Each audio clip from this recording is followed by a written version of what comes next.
ফুলবাদ খনন করতে গিয়ে উদ্ধার হলো পাথরের মূর্তি আর মূর্তি দেখতে অগণিত মানুষের ভিড় বাঁকুড়ার জয়পুর রাজশোল গ্রামে। দীর্ঘদিন ধরে এলাকার একটি বাঁধ মাটি পড়ে বুঝে নষ্ট হয়ে গিয়েছিল।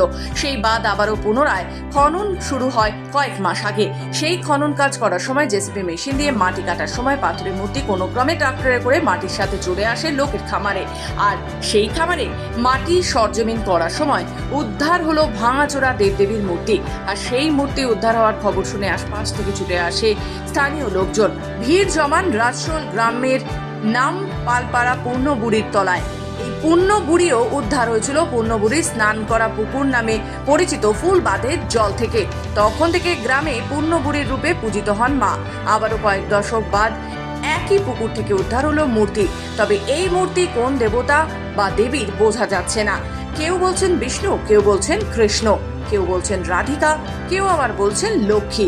তবে মূর্তি যে দেবতারই হোক না কেন, মূর্তি নিয়েই শুরু হয়েছে সেখানে চাঞ্চল্য। তাহলে কি মল্ল রাজার রাজত্বে প্রতিষ্ঠা হওয়া মূর্তি মাটির তল থেকে বেরিয়ে আসছে একের পর এক করে, নাকি এই বাঁধ প্রতিষ্ঠা হওয়ার সময় এই মূর্তি প্রতিষ্ঠাও করা হয় বাঁধের মাঝখানে? তা না হলে কিভাবে বাঁধের মাঝে এলো? কারা রেখেছিল এই মূর্তিগুলো? নাকি ওইখানে কোনো বড় মন্দির প্রতিষ্ঠা হয়েছিল বহু যুগ আগে, যা মোল্লার রাজত্বের বহু আগে? এখন গ্রাম বাংলার মানুষের মনের মধ্যে যাচ্ছে নানান রকম প্রশ্ন আর কৌতূহল।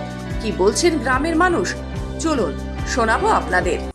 এটা বেরিয়েছে, এই যে বাঁধ আছে, এটা পূর্ণবুড়ি যে আমাদের ঠাকুর আছে, ঠাকুরের বাঁধ।